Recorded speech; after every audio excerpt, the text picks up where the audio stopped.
In the American markets of 2025, a single company has managed to disturb the psychological equilibrium of both institutional and retail investors in a way that few assets ever have.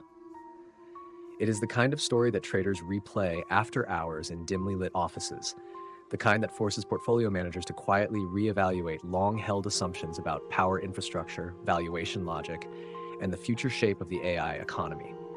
That company is Bloom Energy, and what makes this narrative so gripping is not just the company's explosive rise, but the way it has repeatedly broken the rules that normally govern how industrial energy firms behave, how strategic partnerships form, and how capital markets are supposed to respond to them.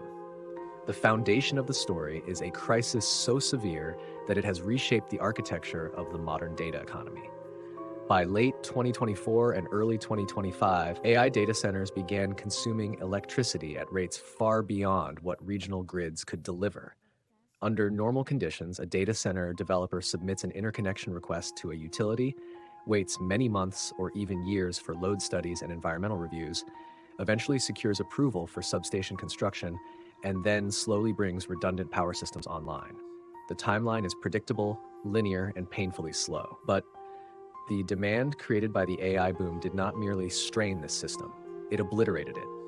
Grid queues expanded uncontrollably. Utility operators began warning that even well-funded corporate customers might not receive incremental power for several years. Full-scale AI campus projects costing billions of dollars were halted because the electrons themselves were unavailable. The industry had never seen anything like this.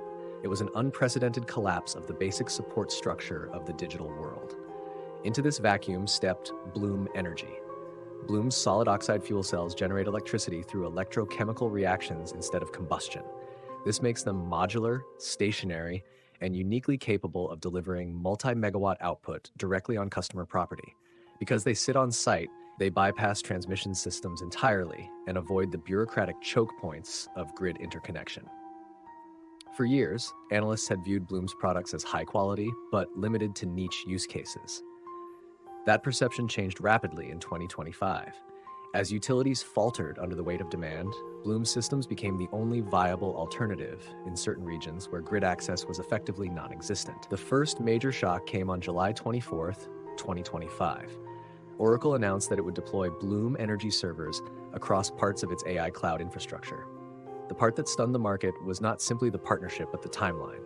Bloom claimed it could energize an entire industrial-scale installation in roughly 3 months. Under the standard model, energizing a hyperscale facility requires well over a year. The deviation was so large that some analysts initially believed